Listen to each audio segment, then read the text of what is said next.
94년에 입사인데 91년에 입사한 KBS 보도본부 18기, 19기, 20기 거기는 선배죠. 18, 19기는 선배, 20기는 네. 동기, 그리고 50기까지 거의 30년 후배까지 한 기도 빼놓지 않고 전부 박장범은 안 된다 이렇게 릴레이 성명을 냈어요. 이게 뼈 아프지 않습니까? 네, 그분들 성명을 다 읽었습니다. 뼈 아프지 않습니까? 아무튼 잘 새겨들을 말이 많다고 생각합니다. 성명의 그 공통분모 핵심은 뉴스도 망치고 KBS도 망칠 사람이다 이렇게 규정하는데 인정하지 않으시겠죠? 동의하지 않습니다. 29기 후배들 성명을 한번 제가 들려드리겠습니다. 보도본부 구성원들이 먼저 반대의 목소리를 내게 된 것은 그를 이미 알고 있기 때문이다. 리포트 제작자와 뉴스 앵커 관계 속에서 뉴스를 만들어 오면서 그가 어떻게 KBS 뉴스를 훼손해왔는지 겪어봤기 때문입니다. KBS 뉴스 진행자로서도 결격인 그가 KBS를 이끄는 리더가 되는 것은 부적절합니다. KBS를 망가뜨리는데 일조한 그가 이제 공영방송 KBS를 더 큰 수렁에 빠뜨릴 수 있을 것이라는 위기감의 발로입니다. KBS 사장은 KBS 얼굴입니까? KBS를 대표하는 얼굴 중에 하나죠.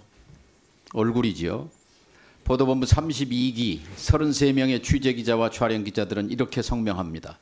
박근혜 정권 때 사회부장이었던 후보자는 최순실 사건과 관련해 관련 기사들을 애써 외면하고 박근혜 최순실 게이트를 비호하고 은폐하는 데 앞장섰다. 인정하십니까? 인정하지 않습니다. 그랬던 박장범이 KBS 사장이라니 가당키나 한 일인가. 보도본부 42기 후배들입니다. 10년차 기자인데요. 권력에 질문하지 못하는 기자는 기자가 아니다. 그런 자가 공영방송 수장은 더더욱 아니다. 박 후보자에게 촉구한다. 더 이상 KBS를 정권에 아부하는 수단으로 이용하지 말라. 후배들의 이 뼈아픈 질문에 대해 반성하지 않습니까? 네, 저 자신을 한번 되돌아보고요. 지적에 대해서는 겸허히 수용하겠다는 생각을 가지고 있습니다. 반성합니까? 제가 어떤 잘못을 했는지 되돌아보는 계기를 삼겠습니다. 반성은 안 합니까? 특별히 뭐 성명서에 대해서 반성할 생각은 없습니다. 성명서가 아니고 그 지적에 대해서.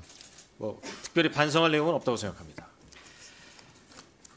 만일 대통령을 인터뷰하는 기자가 이렇게 질문한다면 대통령이 야당과 소통하지 않는다. 그래서 야당은 대통령을 독재자라고 부른다. 어떻게 생각하십니까? 이런 질문을 한다면 이것은 기자의 질문으로서 적절한 것입니까? 아닙니까? 제가 이제 할 수 있습니까? 후배 기자가 한 프로그램에 대해서 평가하긴 뭐하지만요. 아니 그렇게 문재인 기자가 전 대통령을 기자가 할 향해서 수 있는 질문인가요? 아닌가요? 저라면 문재인 전 대통령 향해서 독재자란 표현을 쓰지 않습니다. 문재인 정부 시절에 문 대통령과 신년 인터뷰한 같은 KBS 보도본부 출신 송현정 기자의 인터뷰 질문입니다. 대통령이 많이 불편했을 것입니다만 권력에 질문하지 않는 자는 기자가 아니다라는 후배들 성명에 부합하는 질문입니다.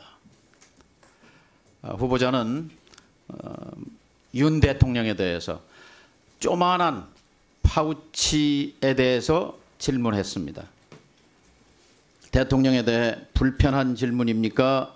대통령의 심기를 생각한 질문입니까? 그 주제 자체가 대단히 불편한 질문이었을 거라고 생각합니다.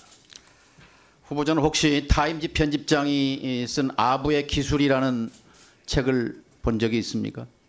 없습니다. 아부는 인간의 본능이고 아부는 기술이다. 아부는 특별한 목적을 추구하는 기술이다. 파우치는 아부라고 생각하는 국민이 많은데 인정하십니까? 파우치는 사실, 팩트입니다. 상품명입니다. 조만한 파우치는 즉석에서 생각한 겁니까? 오래 생각해서 고민한 질문입니까? 조그만한 파우치라고 한 적은 없고요. 파우치라고 한 다음에 영어를 풀어서 조그만한 가방이라고 했습니다. 사전에 조그만한 나오는 표현입니다. 가방, 조만한 가방 파우치, 매치나 되치나 마찬가지입니다. 파우치라고 말할 때 시청자는 누구였습니까? KBS 프로그램을 보는 분들이 시청자죠. KBS를 보는 시청자들이 파우치를 알아들을 사람이 몇 %나 될까요? 그래서 이 파우치라는 용어를 쓴 다음에 외래어를 쓴 다음에 저는 텔레비전 보도에서 파우치라는 말을 처음 들었습니다. 그 시청자는 윤 대통령과 그 부인이었을 것입니다. 디올백을 디올백이라고 부르지 못하고 조만한 파우치라고 부른 후보자의 심정은 아버지를 아버지라고 부르지 못한 홍길동의 심정 같은 것 아니었습니까? 위원님, 저는 백이라는 표현도 수차례 사용했습니다.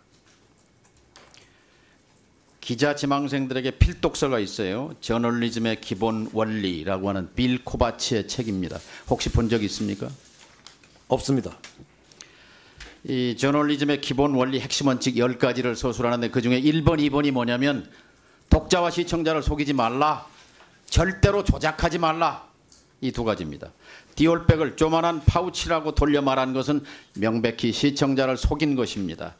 조작한 것입니다. 인정하십니까? 기자한테 제일 중요한 것은 팩트 파인딩이고요. 그 공식 명칭은 디올 파우치입니다. 사실과 다른 박장범 부분이 있다면 후보자는 사과를 언론인 하겠습니다. 맞습니까? 저널리스트 맞습니까? 네, 맞습니다. 저널리즘의 어원을 아십니까? 대선배님께서 말씀해 주시면 경청하겠습니다. 생각해 본 적이 없습니까? 저널리즘의 어원에 대해서 라틴어로 들어본 적 없습니까? 저널리스트로 30년을 살아왔는데 저널리즘의 기원을 모른다는 건 이해가 안 됩니다. 모릅니까? 말씀해 주시면 경청하겠습니다. 그러니까 모르냐고요. 모르면 알려드릴게요. 네, 알려주십시오. 디우르나, D-I-U-R-N-A, 라틴어입니다. 매일매일 기록한다는 말이에요. 어원입니다. 저널리즘. 네, 네. 알고 싶은 욕망, 대중들의 욕망을 거기에 정보를 제공하기 위해서 가장 중요한 것이 정확성입니다. 정확한 단어입니다. 정확한 개념입니다. 조만한 파우치는 정확한 말이 아닙니다. BBC 가보셨습니까? 네. BBC 보도 준칙 핵심이 뭐예요? 공정성과 신뢰성이라고 알고 있습니다. 불편, 부당, 네. 객관 공정이죠. 위장 전입은 그렇게 명확하게 사과하면서 이 조만한 파우치에 대해서는 좀 시원하게 사과할 용이 없습니까? 위원님, 조그만한 파우치라고 한 적이 없고요. 파우치에 대해서. 파우치에 대해 사과할 용이 없어요? 사실관계가 틀렸으면 제가 사과합니다. 하지만 그 제품의 사과할 공식... 이유는 세 가지입니다. 첫째, 권력에 대한 아부가 명백하기 때문입니다. 두 번째, KBS의 명예를 실추했기 때문입니다. 세 번째, 국민의 눈높이에 이것은 부정확한 표현입니다. 국민은 파우치를 모릅니다. 네, 의원님 말씀과 지적 잘 새겨 듣겠습니다. 사과하시는 게 좋을 것 같습니다. 권력의 눈치를 보는 언론, 저널리즘, 권력에 봉사하는 저널리즘, 언론은 저널리즘이 아니고 언론이 아닙니다. 민주 공동체를 파괴하는 일입니다. 저널리즘이, 언론이 충성해야 할 대상은 시민입니다. 동의하십니까? 네, 맞습니다. 동의하신다면 깨끗하게 사과하십시오. 부적절한 표현이었다고.